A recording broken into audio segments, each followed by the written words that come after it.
신성원의 뉴스 브런치. 안녕하십니까. 아나운서 신성원입니다. 9월 14일 오늘은 서울의 한 지하철역에서 전주환에 의해 벌어진 스토킹 살인 사건이 발생한 지 딱 1년이 되는 날입니다. 이 전주환과 피해자인 고인은 서울교통공사의 입사 동기였죠. 사건이 발생한 지 벌써 1년이 지났지만 현실은 크게 달라지지 않은 것 같습니다. 사건 직후 서울교통공사는 2인 1조 순찰 계획을 발표했지만 최근 진행된 노조의 설문조사에 따르면 93.5% 그러니까 10명 중 9명은 나 홀로 근무 문제가 여전히 해결되지 않았다고 대답했고요. 112에 신고된 스토킹 신고 건수는 올해 8월 기준으로 2만 건이 넘어서 이 추세라면 역대 최다가 될 것이라는 전망도 나오고 있습니다. 오늘 첫 번째 뉴스픽에서는 전주환 스토킹 살인 사건 1년을 맞아서 여전히 달라지지 않은 현실 되짚어보면서 스토킹 문제 함께 고민해 보겠습니다. 외국인 노동자들이 우리 사회에 잘 적응할 수 있도록 마련된 외국인 노동자 지원센터가 있습니다. 이곳에서는 체불임금 등의 어려움을 상담해 주기도 하고요. 한국어도 배울 수 있고 또 동료들도 만나면서 일종의 사랑방 역할을 하고 있다는데요. 그런데 내년 정부 예산안에서 이 센터 지원금이 모두 삭감돼 문을 닫아야 할 처지에 놓였다고 합니다. 향후 공공기관에서 센터의 업무를 나눠 가겠다고 하지만 일을 쉬는 일요일에 주로 이 센터를 이용하는 노동자들로서는 과연 공공기관 이용이 얼마나 가능할지에 대한 우려가 나오고 있는데요. 두 번째 뉴스픽에서 이 외국인 노동자 지원센터의 예산 삭감 문제에 대해서 자세히 들여다봅니다. 9월 14일 목요일 신성원의 뉴스 브런치 문을 열겠습니다.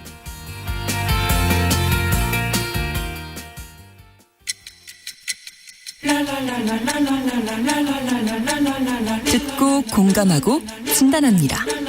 우리 사회를 바라보는 새로운 시선. 신성원의 뉴스 브런치 뉴스픽. 뉴스 브런치 청취자 여러분과 함께 소통하며 만들어갑니다. 실시간으로 유튜브로 보실 수 있고요. 여러분의 의견 기다립니다. 짧은 문자 50원, 긴 문자 100원이 드는 샵 9730, 우물정 9730번으로 의견 보내주실 수 있고요. 라디오와 콩 앱으로도 많은 참여 부탁드립니다. 목요일의 뉴스픽은 이슬기 기자 그리고 조성실 시사평론가 두 분과 함께하겠습니다. 어서 오세요. 반갑습니다. 네, 반갑습니다. 자, 첫 번째 뉴스픽, 이 서울 지하철역에서 발생한 스토킹 살인 사건 벌써 1년이라는 시간이 지났는데요. 좀 상황이 달라진 게 있는지 좀 들여다보겠습니다.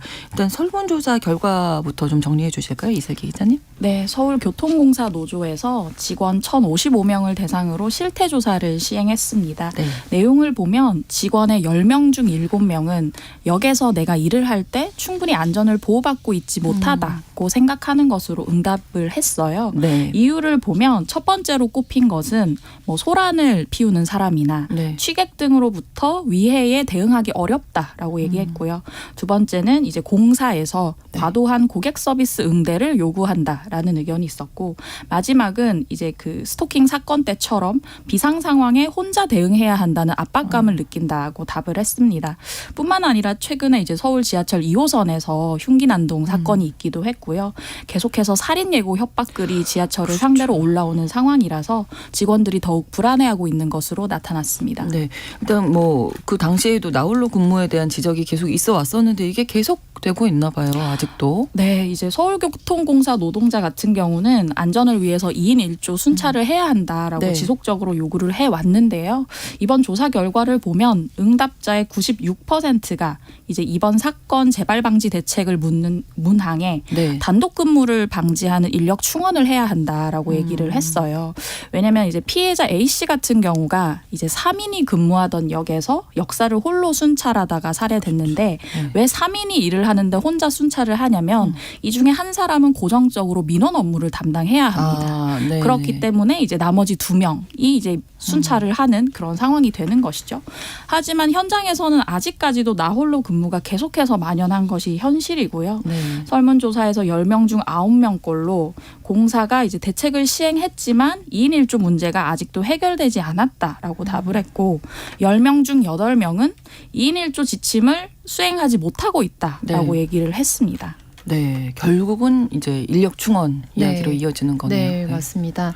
그래서 왜 그럼 2인 1조 근무를 못하고 있느냐라는 질문을 이어갔을 때 조당 인원이 2인 이하라서라는 응답이 절반을 넘었습니다. 그러니까 실제로 구성되어 있는 인력이 2인이면 뭐 상시 업무를 하게 되는 인원이 있고 그리고 그렇죠. 동시에 어떤 업무가 발생했을 때 긴급 대응을 하기 위해서 한 사람이 자리를 뜨게 되는 경우도 있고요. 3인조에서도요. 네. 그래서 이제 반절 정도는 그렇게 답을 했고 3인조 이상에서는 동시에 처리해야 하는 업무가 중복으로 발생하기 때문에 결과적으로는 혼자 순찰을 하게 된다라는 네. 답변을 이제 받았어요.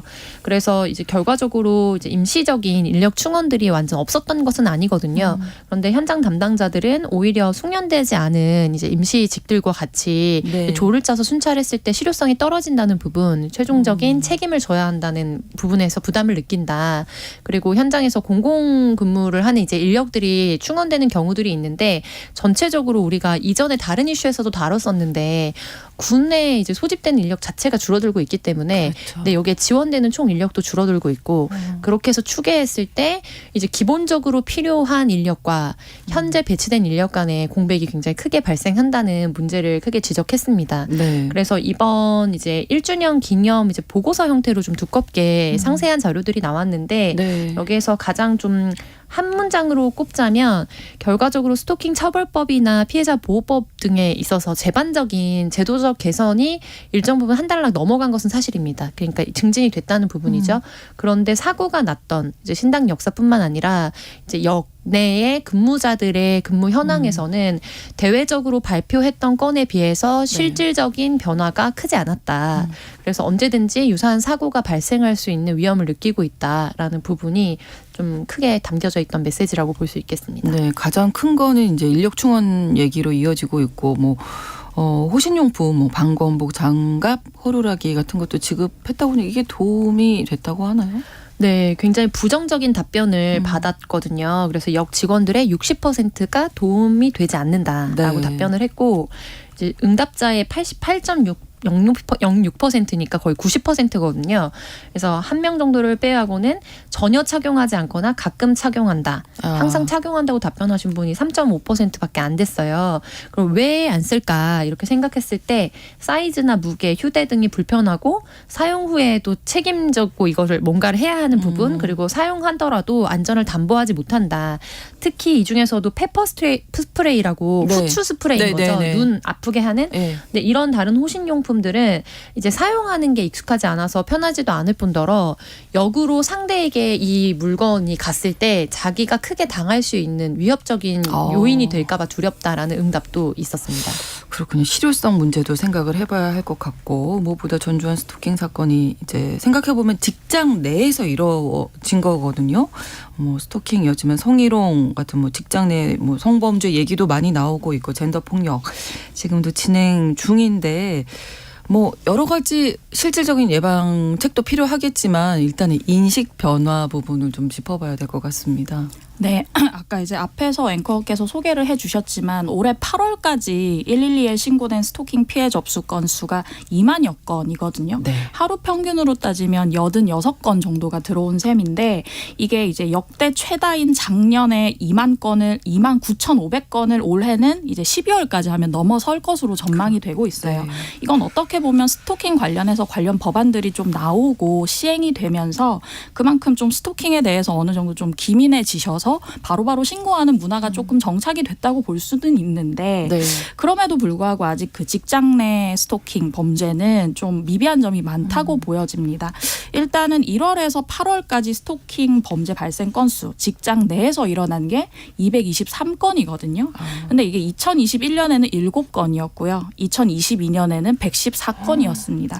문제는 이때는 이제 의식이 많이 좀 함량이 되지 그렇죠. 않아서 덜 신고한 걸 감안하더라도 굉장히 배에 가까이 늘어난 수치라고 보시면 되고요. 네. 또 이제 피해자 가해자 관계를 좀 자세히 봤더니 직장 내 스토킹 범죄 같은 경우는 이제 동료가 가해한 경우가 131건으로 가장 많고요. 이어서 상사가 50건, 부하가 42건이었는데 이제 직장 내에서 어떤 그 상하 질서 위계도 이 스토킹 피해 존재를 하지만 네. 동료가 가장 많다는 걸 보면 그러네요. 이런 그 상하 위계 질서에 더해서 젠더 질서가 위계로 직장 내에서 충분히 작용하고 있다고 보셔야 될 것 같고요. 네. 그리고 이제 스토킹 방지법이 올 7월부터 시행이 되고 스토킹 처벌법은 그 이전부터 시행이 됐지만 네. 이 직장 내 스토킹 범죄에 대해서는 사업주 의무가 약하다는 주장이 계속 많이 나오고 그렇죠. 있어요. 네. 지금 현행 스토킹 방지법을 보시면 사업주는 스토킹 예방을 위해 노력을 해야 한다. 그리고 사업주가 피해자에게 불리한 조치를 할 경우 형사 처벌한다. 이건 이제 2차 가해 이런 부분이고요. 피해자가 요청하면 사업주가 뭐 피해자의 근무 장소 변경 등을 할 수 있다고 하지만 우리가 제일 중요하게 생각하는 범죄가 발생하면 가해자 피해자 분리가 분리죠. 우선돼야 네. 되는데 그게 의무로 규정이 돼 있지가 않아요. 그래서 이제 해외 사례를 봤더니 해외에서는 미국의 캘리포니아주 같은 데서는 네. 이걸 어떻게 시행하냐면 이제 사업주가 그 가해자에 대한 잠정 조치를 신청할 수 있게끔 이제 가해자 피해자 분리뿐만 아니라 적금 금지 같은 걸 신청할 수 있게끔도 하고 있거든요. 네. 그런 의무를 사업주에게 좀 부과해야 한다는 주장이 힘을 얻고 있는 상황입니다. 그렇네요. 네. 일터가 위험해서는 안 될 텐데요. 네. 그래서 지금 우리 스토킹 관련된 법이 전혀 없다가 이제 처벌법이 먼저 들어오고 피해자 보호법이 좀 제정이 된 형태로 흘러가고 있습니다. 네. 근데 여전히 남아있는 한계는 기자님께서 설명해 주신 것처럼 이제 개인이 사후에 문제가 발생했을 때 정부가 경찰과 뭐 예를 들면 법무부가 어떤 지원을 할 것인가 정도까지 나아가는 수준이고요. 그런데 일터에서 일어나는 상시적인 스토킹 같은 경우에는 이 출근을 안 할 수는 없잖아요. 생계의 문제고 자기 존재의 문제이기 때문에 그래서 이랬을 때 사업주가 어떤 책임을 가지게 되는가. 그래서 이거야말로 구조적으로 어떻게 안전한 일터를 만드는가에 대한 입법적인 과제가 남아있다라는 평가를 좀 받고 있는 상황입니다. 네. 자, 유족들이 이 전주환 엄벌을 요구하는 성명 냈다고요. 지금 대법원 판결을 남기고 네, 있는데. 네. 그래서 우리가 3심제를 이제 채택하고 있잖아요. 네. 그래서 1심에서는 40년 구형을 받았고 그다음에 최근에 있었던 고등법원의 판결이죠. 2심에서 무기징역 선고를 받았습니다.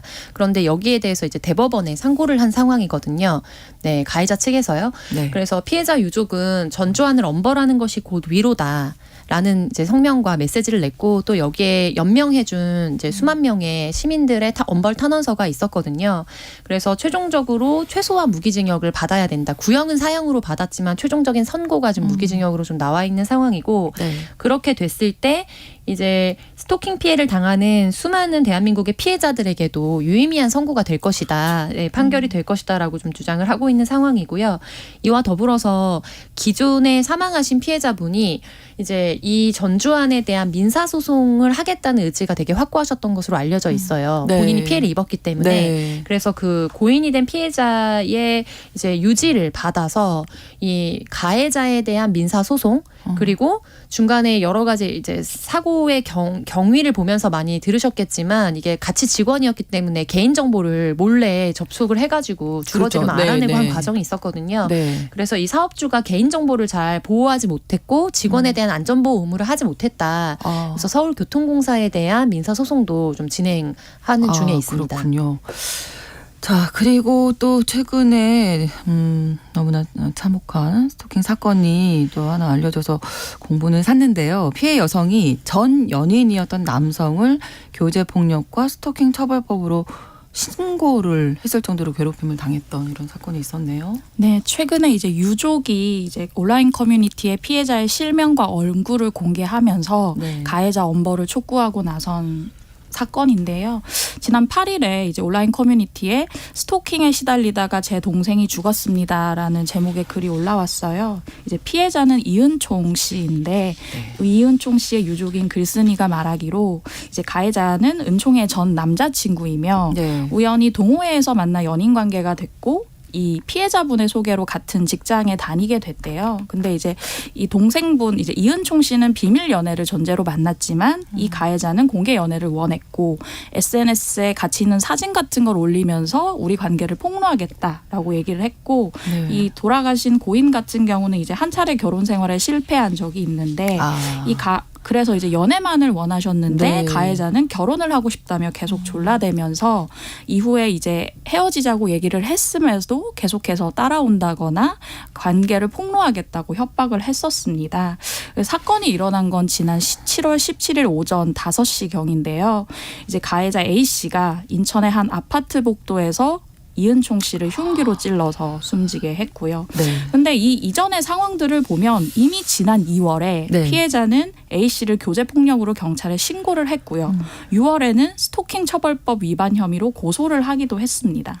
그래서 6월 9일에는 이 A 씨 가해자가 이 씨의 집 주변을 배회하다가 현행범으로 체포되기도 해서 네. 접근 금지 명령을 받기도 했었거든요. 그럼에도 불구하고 한 달 만에 접근 금지 명령을 어기고 범행을 한 거고요.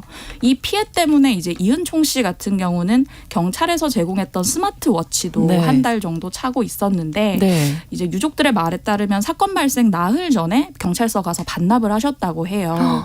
이유는 경찰이 가해자와 동선이 겹치지 않는다면 반납해달라. 재고가 부족하다라고 했다는 것이 유족의 주장인 상황입니다. 동선이 겹치지는 않지만 와서 볼 수 있지만 와서 이렇게 기다리고 따라다니는 있잖아요. 상황인데 동선이 겹치지 않을 수가 없는 상황인데요. 유족 너무 측 주장은 안타까운, 그렇습니다. 상황이고 실제로 이런 뭐 스토킹 범죄가 지금 아까도 말씀드렸지만 2만 건이 넘는 상황이고 뭐 현장 인력이든 뭐 정부 정책이든 모든 어쨌든 예산이 좀 필요하고 뭐 인식도 변화돼야 될 것 같고 네. 다 총체적으로 좀 네, 맞습니다. 변화가 필요한 시점이네요. 그래서 이제 안타까운 사건이 계속되고 있어요. 입법과 제도가 사람들의 인식을 견인하는 측면이 분명히 있기 때문에요. 네네. 그래서 입법적인 이제 설계가 돼서 법안이 효력을 가지게 되더라도 그 입법안을 실효성 있게 구현해내기 위해서는 네. 그것을 역할을 해줄 수 있는 실무 담당자들이나 그리고 안전 장비 등의 제공이 돼야 되거든요. 근데 네. 그 문제는 바로 예산과 지금 직결될 수밖에 없는 문제입니다. 네. 그래서 보통은 성폭력이나 성희롱 문제를 이제 별도의 예를 들면은 정서적인 공격, 피해, 아니면 신체적 피해만으로 좀 치부하는 경우가 많은데 이게 가정폭력 이슈도 그렇고요. 그리고 직장 내 이제 이렇게 스토킹 문제들도 그렇고 결과적으로 경제적 문제와 굉장히 메비우스의 띠처럼 이렇게 얽히는 경우가 많거든요. 그러니까 예를 들면 유사한 패턴이기 때문에 가정폭력을 예로 들자면 가정폭력 피해자가 신고를 해서 이제 주거지를 별도로 가져가려고 할 때에도 정부 예산이 있어서 이제 피해자를 지원할 수 있는 거소가 지원이 돼야 될 뿐더러 그렇죠. 근데 이분이 장기적으로 거주할 수는 없잖아요. 왜냐하면 그렇죠. 피해자는 넘쳐나는데 안타깝지만 그래서 뭐 일정 기간 지자체별로 혹은 상황에 따라서 3개월, 6개월, 장기 1개월 정도 머무를 수 있습니다. 네. 그러면 어딘가로 가야 되는 거예요. 특히 거기에 뭐 영유아가 같이 있다. 이런 경우에는 경제적 독립이나 이제 유지가 안 됐을 때 사실 이거를 하기 어렵고요. 그렇죠. 직장 내 스토킹 같은 경우에도 결과적으로 직장에 나가야만 생활 유지가 되고 독립적인 부분에서 뭔가 다른 유지들이 연결되어 있기 때문에 네. 이게 돈의 문제와 사실 폭력과 그다음에 이 젠더 간에 일어나는 여러 가지 불평등의 문제 이런 것들은 아주 직결되어 있다라고 이제 볼 수밖에 없어요. 그러네요. 네, 그렇습니다. 네. 피해 지원 예산 근데 정부 내년도 예산에서 이 관련된 부분이 이제 홀대를 받고 있다. 이런 네, 맞습니다. 발표가 있었던 거죠. 네. 네, 이제 여성 단체들에서 지적을 하는 부분인데요. 이제 기존에 가정폭력 피해자 지원 사업이라는 그 항목이 있었는데 내년부터는 이제 가정폭력에 더해서 스토킹 방지 및 피해자 지원 예산으로 사업명이 변경이 됐어요. 여기에 내년 예산안으로 편성이 된 게 396억 원인데 이게 올해보다 4억 원 정도 증가를 한 거거든요. 근데 아까 말씀드렸던 것처럼 이 스토킹 신고 건수가 기하급수적으로 늘고 있는 상황을 네. 보면 사실상 줄어든 거나 마찬가지라는 게 여성 단체들의 주장이고요. 그렇지만 이제 그중에 조금 여기서 이제 좀 고무적으로 봐야 할 부분은 스토킹 피해자 일상 회복을 위한 서비스 예산이 올해보다 10억 정도 증액이 된 24억 원입니다. 근데 아까 이제 평론가께서 말씀하셨던 그 피해자들을 위한 임시 주거 지원 같은 부분이 이제 장기적으로 거소하진 못하더라도 필요한 부분인데 네. 이런 서비스가 지금 전국에 10개소밖에 없어요. 근데 이 예산을 들여서 내년에는 17개소로 확대하겠다는 얘기고요. 그리고 여가부 예산안 좀 전반을 말씀드리고 싶은데 사실은 이 스토킹 범죄 자체가 젠더 폭력임이 어느 정도 좀 명확한 범죄잖아요. 이 지난해 기준 통계를 봐도 가해자 성별이 남성이 8천여 명, 여성이 1,800여 명이거든요. 그렇다고 한다면 사회 전반의 성평등 인식을 개선하는 것이 굉장히 중요한데 그렇죠. 지금 계속해서 성평등 예산이 삭감이 되고 있습니다. 물론 뭐 전체적으로 모두 다 긴축 기조를 이어가고 있다고 해도 성평등 예산이 삭감이 되는 부분이 좀 눈에 띄는데요. 그 가운데 또 하나 눈여겨볼 만한 것이 내년도 초중 고교의 학생들 성인권교육 예산이 5억 5천만 원 정도인데 이게 전액 삭감이 됐거든요. 사실 이 초중고 시절의 성인권 교육이 굉장히 그렇죠. 중요하다는 생각이 우리가 들잖아요. 네. 근데 이제 정부에서는 기존에 하고 있는 학교 보건법에 따른 폭력 예방 교육과 구분이 안 된다. 중복 사업 같다고 하면서 내년 예산을 편성하지 않은 상황입니다. 오늘 쭉 이렇게 말씀 나눠보면은 오히려 더 지원이 많이 돼야 될 부분인 것 같은데 그렇지 못하고 있네요. 네. 그래서 아무래도 이제 지난 대선 국면에서 여성가족부를 폐지하겠다라는 한 줄의 이제 슬로건이 올라오면서 굉장히 공방이 일었고 또 보이콧도 일고 했잖아요.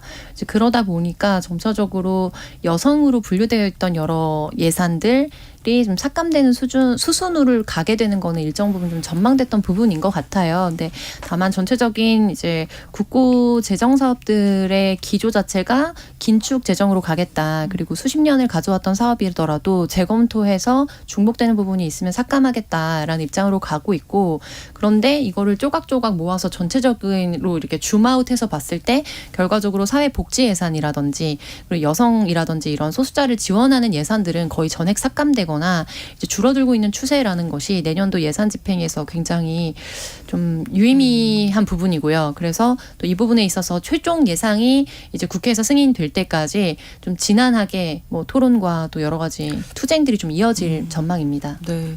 또 오늘 전주환 스토킹 살인 사건 1년 되는 날이어서 이런저런 이야기 나눠봤는데 두 분 더 하시고 싶은 말씀 남겨주실까요? 네, 아까 이제 평론가님 말씀에 이어서 이 스토킹 범죄를 젠더 폭력으로 보는 어떤 시선 자체가 굉장히 중요하다는 생각이 들어요. 네. 사실 이제 윤석열 대통령이 대선 기간 때 구조적 성차별은 없다고 얘기를 했었고 지금은 퇴진한 김현숙 여가부 장관 같은 경우에 네. 작년 9월에 이 사건이 일어났을 때 이 사건을 젠더 갈등으로 보는 것에 동의하지 않는다. 라고 얘기를 해서 또 논란이 됐었는데요. 사실 생각해보면 이걸 구조적 성차별로 스토킹 범죄를 보지 않으면 제대로 된 해결책을 세우기가 굉장히 어렵습니다. 그래서 단계적으로 제가 이제 아까 초중고 때부터 성인권 교육이 필요하다고 드렸던 말씀이고요. 그리고 또 하나 말씀드리고 싶은 게 이제 이 사건도 그렇고 아까 제가 소개해드렸던 그 이은총 씨 사건 같은 네. 경우도 어떻게 보면 직장 내 스토킹 범죄라고 볼 수 있는데 이렇게 많은 고통을 받는 동안에 이제 그 전주환 사건 같은 경우 피해자가 고소도 하고 신고도 하셨지만 직장에는 알리지 않으셨어요. 그러니까 1차적으로 내가 범죄자를 만나는 공간이 직장임에도 불구하고 직장이 나를 보호해 줄 거라는 기대가 없고 오히려 여성들은 2차 가해에 대한 부담을 많이 느끼고 있거든요. 그렇죠. 네, 네. 그렇기 때문에 근데 이게 사회 전반으로 보면 아직까지도 이 스토킹이 사적 구애 정도로 네. 보거나 이런 시선이 있기 때문인 것이고 그래서 저는 아까 말씀드렸던 이 회사에서 사업주의 의무를 강화하는 것 네, 네. 거기에 더해서 이제 법원에서 잠정 조치 같은 것에 대해 더욱 이제 전격적으로 시행해 주는 것 그리고 이제 솜방망이 처벌 얘기 계속해서 나오는데 그렇죠. 그것까지 사회적 인식이 좀 변화해야 한다는 생각이 네. 듭니다. 네. 조성실 평론가님. 네, 저도 전적으로 좀 공감하는 부분이고요. 그리고 이제 사회적인 어떤 사회 구조적인 통계를 본다는 거는 그 안에 숨어져 있는 어떤 화살표를 이제 발견한다는 거잖아요. 근데 가정폭력 비율도 보면 뭐 9대 1 그리고 그 이상으로 연한 비율이 굉장히 극명하게 드러나는 폭력이거든요. 이제 그렇게 되면은 아주 뭐 자세한 논문을 가져오지 않아도 그냥 우리 국가적으로 가지고 있는 아주 주요 굵직한 몇 개의 통계만 봐도 네. 지금 이런 물리적으로 일어나고 있는 많은 폭력이 젠더 간에 발생하고 있는 폭력이다. 그래서 여전히 우리가 구조적인 성차별 그리고 집단적인 어떤 폭력과 관련된 네. 사안들에 대해서 이제 대책을 마련을 해야 한다. 국가적 대응이 필요하다라는 메시지는 뭐 어떤 갑론을박을 불구하고 좀 자명하다고 저는 그렇죠. 보고 있습니다. 정말 네. 현실을 제대로 직시하고 그럴 때 이제 실효성 있는 방안이 나올 것이다. 이런 말씀 남겨주셨어요. 뉴스브런치 1부 마치고 2부에서 뉴스 계속 이어가겠습니다. 11시 30분부터 일부 지역에서는 해당 지역 방송 보내드립니다.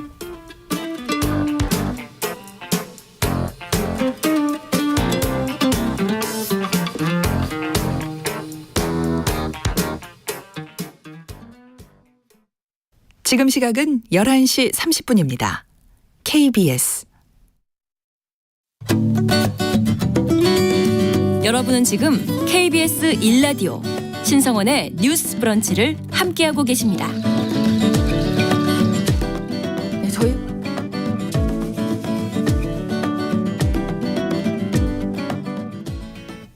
네, 뉴스 브런치 계속 이어가겠습니다. 두 번째 뉴스픽인데요. 정부의 내년도 예산에 대한 이야기입니다. 앞서서도 예산 삭감에 대한 이야기 계속 나눴었는데 이 부분도 고용노동부에서 외국인 노동자 지원센터의 내년 예산을 전액 삭감하기로 해서 이 문제 이야기 다뤄보겠습니다. 내년도 정부 예산안 발표된 이후에 저희가 지금 한 몇 주째 계속 예산 삭감 이 부분에 대한 얘기 나눌 수밖에 없는데요. 자, 외국인 노동자 지원센터가 어떤 일을 하는지 구체적으로 좀 설명해 주시죠. 네, 외국인 노동자 지원센터는 우리 가지고 있는 외국인 근로자의 고용 등에 관한 법률에 근거해서 이제 위탁 운영되고 있는 이제 사업체들이거든요. 네. 그래서 보통은 비영리 단체에서 진행을 하고 그리고 외국인 근로자에 대한 무상 의료 지원 사업, 문화 행사 관련 사업, 장례 지원 사업, 국내 구직 활동 지원 사업 및 생활 지원 사업 등 외국인 근로자의 권익 보호 등을 위해 정책위원회가 필요하다고 인정하는 사업에 한해서 이제 정부로부터 필요한 비용을 지원받을 수 있는 기관이 이제 발탁이 되는 겁니다. 네. 그래서 이게 기본적으로는 이제 국민에게 주어지는 권리가 기본권이라고 하면 이제 생명을 가지고 있는 사람에게 주어지는 권리는 인권으로 좀 구분이 되어 있거든요. 그래서 네. 인권에 기반해서 우리 국적을 갖고 있지 않지만 국내에 와서 일하고 있는 외국인 근로자의 최소한의 인권을 보장하기 위한 지원책이라고 보시면 될 것 같고요. 네. 근데 주요 이제 사업은 상담, 교육, 문화 행사, 정보 제공 등을 합니다. 그래서 뭐 직업 관련 정보를 주기도 하지만 우리가 수차례 이야기했던 이제 지급받지 못한 본인이 원래 받았어야 될 임금에 네. 대한 여러 가지 재반의 과정을 어떻게 할 것인가에 대한 상담 등도 운영을 하고 있고요. 네. 그래서 이게 고용노동부의 산하에서 운영이 되는데, 그러니까 관리 감독이 되는데 운영 기관이 전국적으로는 거점 센터가 9개소, 그리고 소지역 센터라고 해서 실질적으로 가장 밀접하게 좀 업무를 보고 상담하실 수 있는 사랑방 같은 공간이 전국에 35개소 정도 이제 있는 상황입니다. 네, 외국인 근로자로서는 먼 타국에 와서 좀 믿을 수 있는 네, 신랑 같은 연결된 그러네요. 공간이겠죠. 예. 네. 근데 관련 예산 왜 전액 삭감으로 결정이 났는지 궁금하네요. 네, 이제 올해 여기에 들어간 예산을 보시면 71억 원 정도 되고요. 네. 수년간 한 60억 원에서 80억 원 정도로 편성이 됐었는데 이번에는 이제 전액 삭감이 된 상태입니다. 이제 정부에서는 사업 방식을 변경하기 때문에 예산을 감축하는 거다라고 얘기하는데요. 네. 지금까지는 이제 말씀하셨던 것처럼 민간 단체에 위탁하는 방식으로 이 센터를 운영을 해 왔습니다. 그런데 이제 최근에 정부에서 외국인 근로자를 확대하겠다라는 발표를 했었잖아요. 그렇다고 한다면 관련한 위탁 비용이 증가할 수 있기 때문에 네. 앞으로는 이제 정부 차원에서 직접 업무를 수행하겠다는 게 이제 정부의 설명이에요. 그래서 말씀하신 상담 업무 같은 경우는 고용노동부에 전국에 가 있는 지청에서 담당을 하고 네. 교육 업무 같은 것은 이제 한국산업인력공단에서 관장을 하겠다라는 것이고요. 근데 이제 이러한 예산 삭감은 사실 이제 방금 말씀드렸던 것처럼 외국인 노동자를 확대하겠다고 하면서 예산 자체를 아예 전액 삭감하는 것, 그리고 이제 고용노동부와 산업인력공단에 관련 예산을 편성하긴 했지만 예년 기준보다는 적은 수치거든요. 이것은 조금 이제 외국인 근로자 확대 방침이랑 좀 배치되는 것 아닌가라는 얘기가 나오고 있습니다. 이 외국인 노동자 지원센터가 전국에 9개소. 네, 그 거점별로는 거점별로 9개소고요. 그렇게. 35개가 있습니다. 아, 네, 그렇군요. 소집으로는. 근데 뭐 요즘에 농촌 뭐 이런 쪽으로 유입되는 외국인 노동자 생각해 보면 그렇게 많은 수는 아니라는 네네. 생각이 드는데. 그래서 뭐 통계에 따라 다르긴 합니다만 국내에 거주하고 있는 외국인 노동자가 뭐 40만 명 넘어선다 이런 통계들도 있는 현실이고, 그리고 또 비자 발급을 이제 매 연마다 고용 허가제에 근거해서 이제 그 번호별로 주거든요. 그러니까 네. 어떤 파트의 비자는 몇 명 정도를 이제 추계하고, 그런데 내년도에는 그 부분에 대해서 대폭 이제 허가의 폭을 늘리겠다라고 발표를 한 상황이기 때문에 그냥 상식적으로 생각했을 때도 이미 지원을 받고 이 업무를 이제 숙련도 있게 해왔던 이제 지원 단체들이나 혹은 현장에서 활동하는 활동가들 간에는 당연히 지금 늘어나는 이 업무를 현재도 제대로 지원을 못 하고 있는데 예산이 없으면 운영할 수 없고 정부에서 가져갔을 때 이걸 얼마나 잘 할 수 있는지 의문이 든다. 그래서 이 부분에 대해서 다시 예산을 이제 복원해 달라라는 요청을 하고 있고요. 네. 그런데 이게 정부에서 얼마나 인력 배치를 할지는 좀 두고 봐야 되겠지만 또 여러 언론에서 그 업무가 이관될 것으로 예정되어 있는 관계자들의 또 인터뷰도 실었더라고요. 근데 그 입장에서도 어떤 업무가 어떻게 올지 그렇죠. 지금 전혀 그러니까 알려지지 갑자기? 않은 상황이기 때문에 네네. 현재도 인력이 부족한 상황인데 네. 얼마나 업무가 더 많이 쏟아지게 될지 우려스럽다라는 부정적 입장이 있을 수밖에 좀 없는 상황이에요. 그래서 총 물량, 그러니까 업무 건수 자체가 엄청나게 좀 압도적으로 늘어날 것으로 예정이 되어 있는데 예산이 0으로 줄었다. 이 부분에 대해서는 네. 저희가 지난주였나요? 그 외국인 노동자 임금체불 두 분하고 딱 네, 이야기를 맞습니다. 나눴을 네, 때도 맞습니다. 네. 그 인력 뭐 이런 얘기 했었던 것 같아요. 근데 이거 관리 감독까지 하려면 이게 쉽지 않겠는데요? 여기서 이제 기획재정부가 최근에 이제 언론에서 비판 보도가 많이 나오니까 네. 보도 설명 자료를 낸 걸 약간 소개를 해드리고 싶은데 기획재정부는 이렇게 이제 정부 고용노동부 지청에서나 산업인력공단에서 하는 게 굉장히 효율적이라는 입장이에요. 왜냐하면 이제 기존의 상담부터 행정 처리까지 네. 고용노동부 지청에서는 원스톱으로 할 수 있다라는 게 이제 이 고용노동부의 이제 기획재정부의 주장이고요. 그리고 네. 기존의 산업인력공단에서 하던 교육 훈련들이 있긴 있습니다. 뭐 사업주 훈련이라든지 외국인 근로자에 대한 직업능력 개발 훈련이 있는데 여기서 이제 일원화해서 훈련을 하면서 교육 이력을 관리하기가 더 쉽다는 건데요. 그런데 이제 현장에서는 아까 이제 평론가께서 말씀하셨던 것처럼 불만이 많이 나오는데 첫 번째로는 이러한 그 공기관 정부 부처에서 하면 보통 주말에는 쉴 거잖아요. 이곳들이 문을 안 열 거잖아요. 그렇죠. 근데 지금 센터에서 이루어지는 대부분의 상담이나 교육은 거의 다 주말에 이루어지고 있습니다. 아무래도. 왜냐하면 이분들이 주말에 쉬시기 때문에 귀한 시간 쪼개서 가시는 거고요. 그리고 말씀드렸던 것처럼 이곳들이 이제 일종의 커뮤니티, 사랑방 역할을 하면서 서로 간의 관계성을 만드는 데도 굉장히 큰 역할을 하는데 이 공공의 이름으로 그것이 가능하겠는가. 사실 우리도 주민센터에 가서 어떤 주민과의 만남을 도모하거나 하지는 않잖아요. 그리고 어렵죠. 노동자분들 입장에서는 타국에 와서 네, 이렇게 네. 속 시원히 말도 털어놓고 이제 그렇죠. 인맥도 쌓는 것이 굉장히 중요한데 공공기관에서 과연 그 역할 수행이 가능하겠느냐. 사실 어떻게 보면 마을 커뮤니티, 마을의 어떤 마을 회관을 갑자기 뺏어간 것 같은 느낌을 그럴 것 노동자분들은 같아요. 네. 받으신다고 보셔야 네. 될 것 같아요. 네.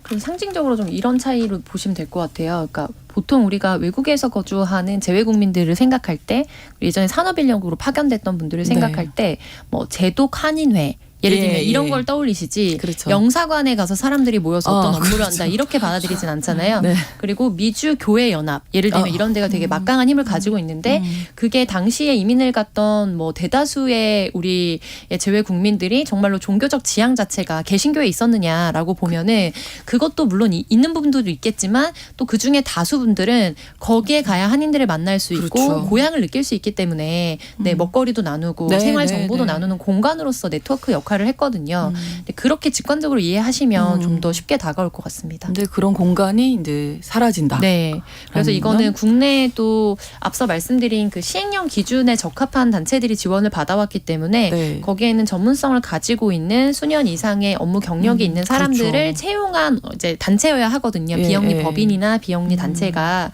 근데 그러면 또 국내 인력의 일자리가 또 사라지는 일이기도 하고요. 네. 네. 뭐 정부에서 또 노동 인구가 감소하다 보니까 외국인 인력 도입을 확대하겠다 아까 말씀해 주셨듯이 그런 얘기도 나오고 있어서 어떻게 보면은 좀 이런 센터를 더 늘려야 되지 않을까 확대해야 되지 않을까 이런 생각도 지금 하게 되는데 그렇지 않아서 이제 반대의 이야기 많이 나오고 있고요.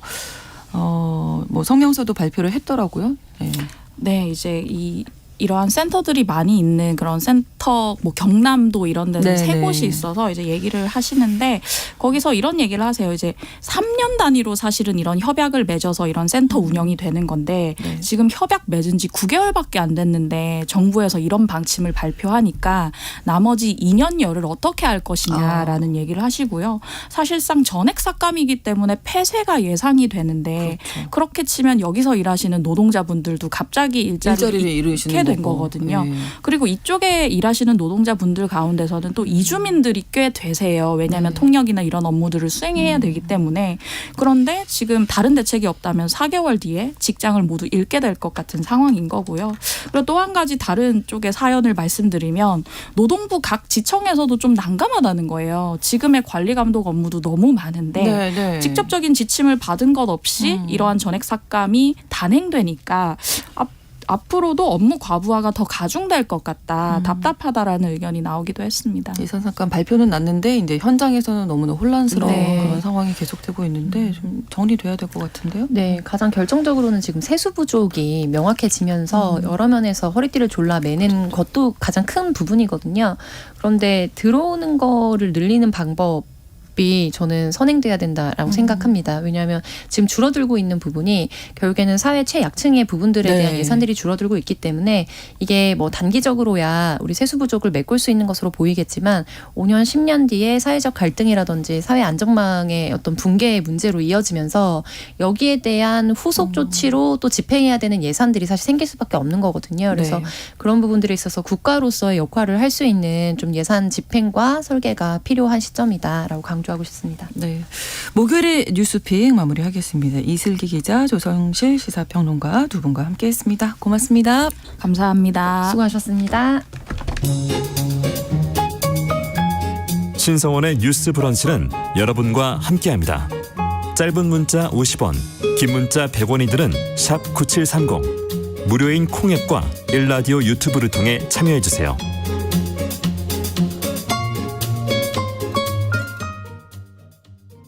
Sometimes the forest gives me the realize you have to be strong.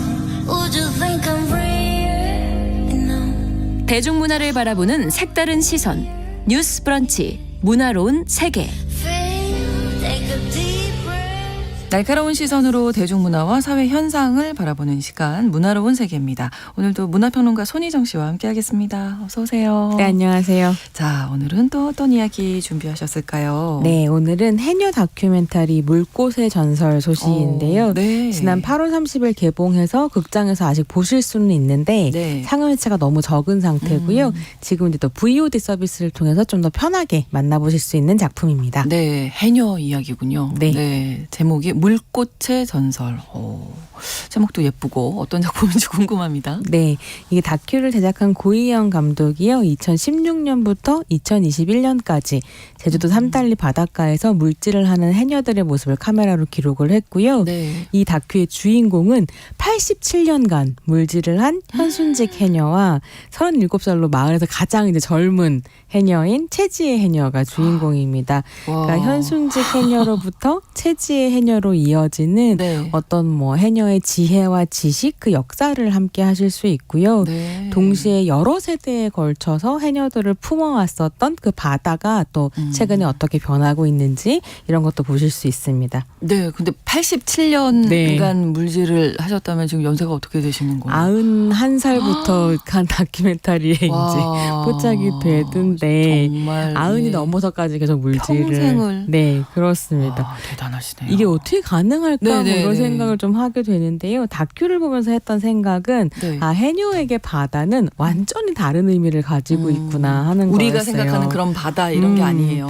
거의 뭐 생명 같은 그렇죠. 곳 아닐까 싶었는데요. 그러니까 최지혜 해녀 같은 경우에 네. 육지에서 대학까지 나오고 미용사 일을 했었는데요. 네. 30 초반에 이제 다시 제주도로 돌아가서 고향인 제주도로 돌아가서 어머니를 따라 물질을 이제 시작을 했어요. 그러니까 엄마는 속상하신 거예요. 그러셨겠네요. 이거 수 하지 있죠. 말라고 네네네. 대학까지 보냈는데 다시 와서. 근데 네. 이제 또 그렇게 해서 체제 해녀 같은 경우는 지금 이제 베테랑 해녀가 된 상태인데요. 네. 처음 바다에 들어갔을 때 이야기를 다큐에서 들려줘요.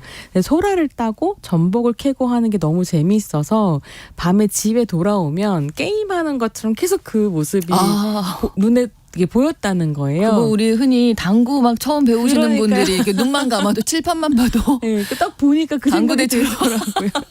그렇군요. 굉장히 이제 매혹적이고 재밌어요. 어떻게 보면 도파민이 뽕뽕 나오는 게 아닐까 그런 생각하기도 했는데 네. 그러니까 물질이 굉장히 위험하고 사실은 그렇죠. 고된 일인 건 맞지만 네. 주는 이제 낙이 있구나 싶었고요. 좀 흥미로웠던 건 임신을 했을 때도 체제 해녀가 물질을 계속 했어요. 가능한 거군요. 네, 그때 그런 얘기 하시더라고요. 물 밖에서는 이게 몸이 너무 아픈데 힘든데. 오히려 잠수를 하면 몸이 편해진다 이런 얘기 하시더라고요. 선생 해녀시네요. 그래서 이제 뭐 체제 해녀도 그렇다 보니 거의 뭐 한 세기를 바다에서 보낸 현순직 선생에게도 네. 바다가 쉽게 떠날 수 없는 곳 아니었을까 싶고요. 90평생을 물질을 하셨는데 네. 2020년에 이제 마지막으로 물에 들어갔다 나오신 다음에 은퇴를 하셨어요.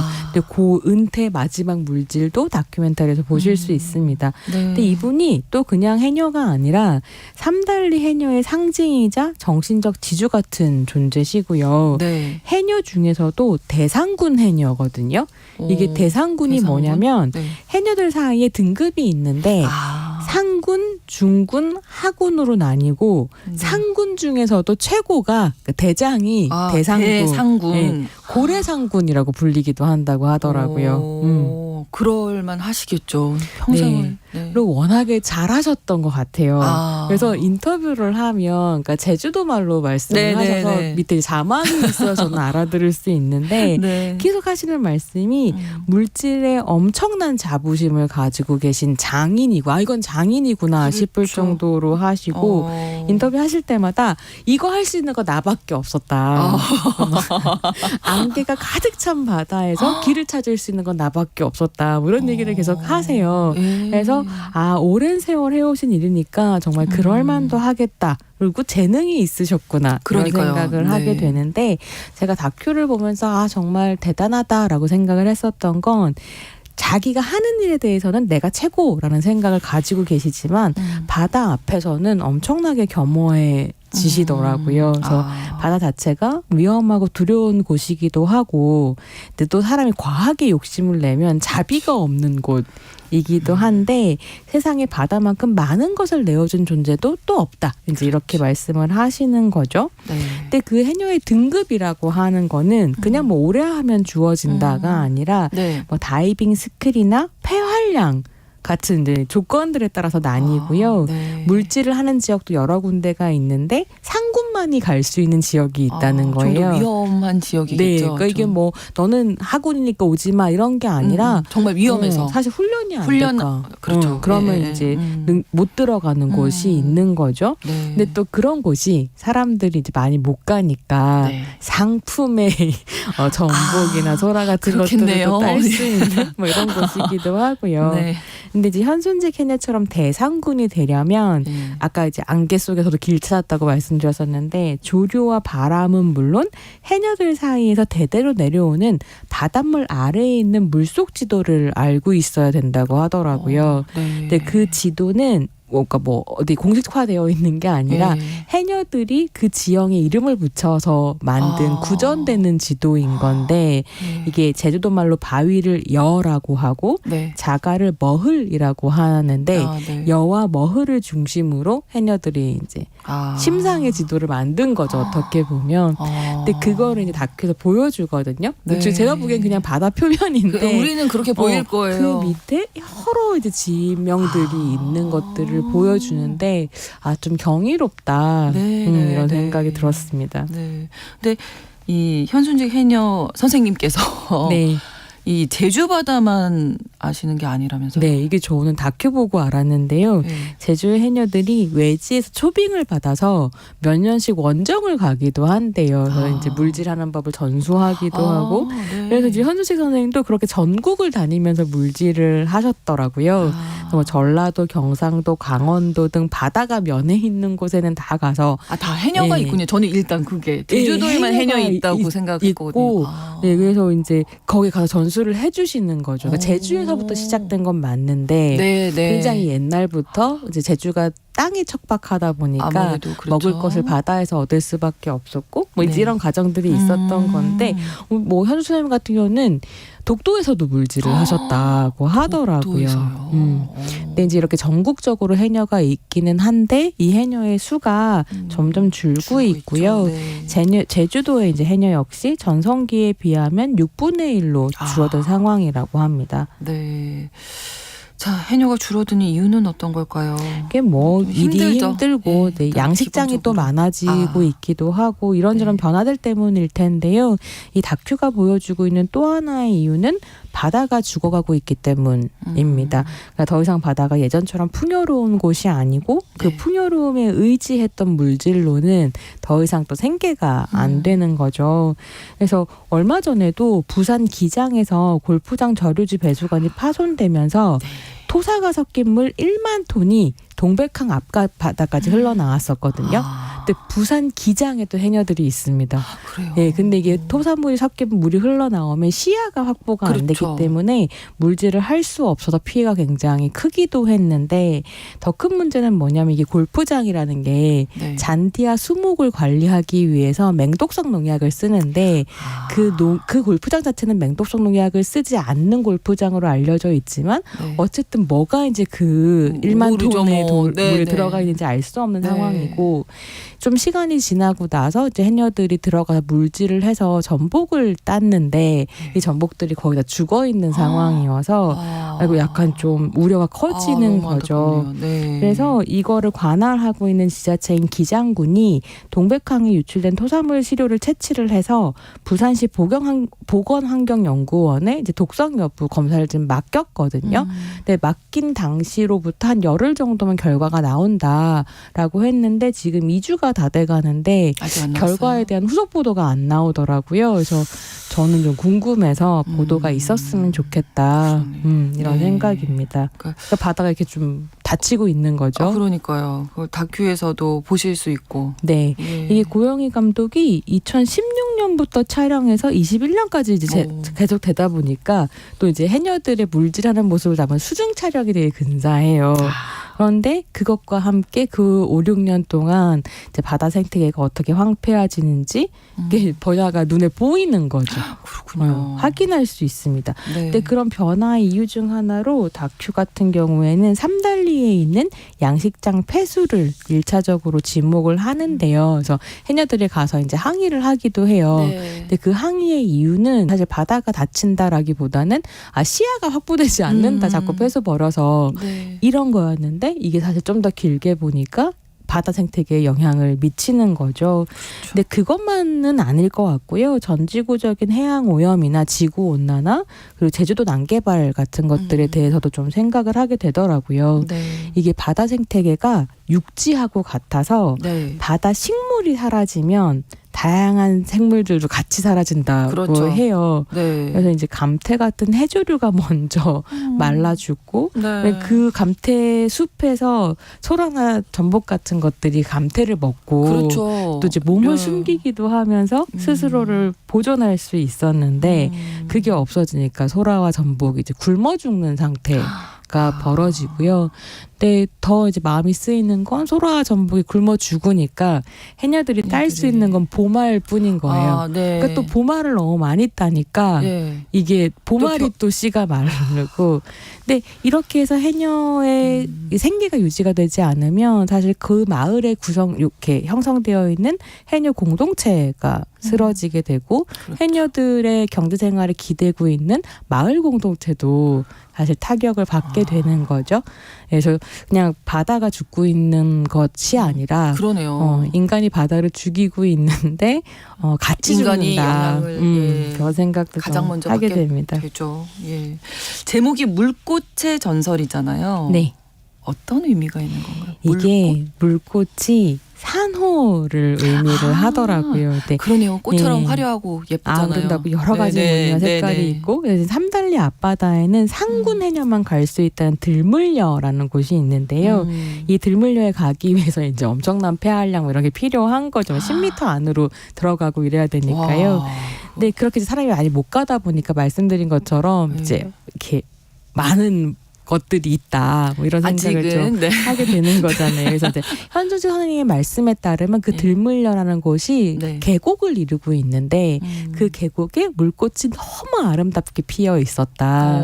네, 그 밑에 이제 뭐 이렇게 전복 같은 것들이 있었던 거죠. 네. 근데 이 다큐가 흥미로운 건 뭐냐면 그 현순지 선생님 머릿속에 있는 들물려의 꽃계곡을 화면으로 보여줘요. 근데 그건 무슨 말이냐면 현순지 해녀가 직접 들어가서 찍은 건 아니거든요. 네, 네. 그러니까 과거에 기억하고 있었던 그것이 사실 5, 6년 전만 해도 여전히 있었다. 라는 의미인 거죠. 근데 그래서 그 최지혜 해녀가 이제 앞바다가 다 죽어가니까 네. 현숙 해녀한테 부탁을 해요. 나 들물려에 한 번만 데려가 달라고. 네, 네, 네. 그래서 이제 배를 타고 가요. 그래서 현숙 선생님이 이렇게 그냥 바다 표면에서 저기가 들물려야 이런 저기가 어딘지. 최지혜 해녀가 이제 그 지시에 따라서 바다에 들어가는 거죠. 그래서 들물려에 드디어 이렇게 딱 도착을 했는데 네. 네. 달라졌죠? 물꽃은 없군요. 직접 확인해 오시는 것으로. 아무것도 없어요? 근데 네 아무것도 없고요. 이게 이제 물꽃이 그래서 몇 년 사이에 그렇게 변한다고요? 그러니까요. 그래서 산호를 보호하기 위해서 제주도에서 또 여러 사람들이 많은 분들이 이제 운동도 하고 활동도 하고 계시는데 그러니까 그렇게 이제 전설이 되어 버리는 거죠. 여기서의 전설이라고 하는 건 사라져버린 어떤 것에 대한 이야기일 수도 있겠고요. 네. 다른 한편으로는 그런 생각도 들었어요. 그러니까 그 바다 위에 태왁에 의지해서 해녀들이 이제 밑으로 내려가잖아요. 네. 그럼 그 해녀가 물꽃이 아니었을까? 해녀도 이제 사실 지금 전설이 되는 것 아닌가 이런 아쉬운 마음도 좀 들기도 했습니다. 네. 근데 워낙 힘든 일이어서 계속 하십사 막 이렇게 네. 부탁을 못 드릴 것 같고 네. 예, 또 바다 상황이 이렇게 달라지고 있으니까 그러니까 그래서 요즘에 바다 관련 이슈들이 많잖아요. 그러니까 해녀들 같은 경우는 그 바다 속에서 네. 물도 엄청 먹고요. 그 바다 표면에 숨을 계속 쉬기 때문에 바다의 오염이 바로 건강으로 연결될 텐데 그렇죠. 환경에 의한 건강 침해라고 하는 건 진짜 증명하기 힘들거든요. 그렇죠. 우리가 이제 합리적으로 의심할 네, 수 네, 있지만 네. 법정에서는 진짜 증명하기 어려운 일이라서 네. 점점 이제 염려를 좀 하게 됩니다. 네. 여러분들도 꼭 한번 보십사 하는 오늘 다큐멘터리 고희영 감독의 물꽃의 전설을 자세히 소개해 주셨습니다. 문화로운 세계 문화평론가 손희정 씨의 설명으로 함께했어요. 고맙습니다. 네, 감사합니다. 신성원의 뉴스 브런치 9월 14일 목요일 순서 마치겠습니다. 내일 오전 11시 5분에 다시 오겠습니다. 고맙습니다.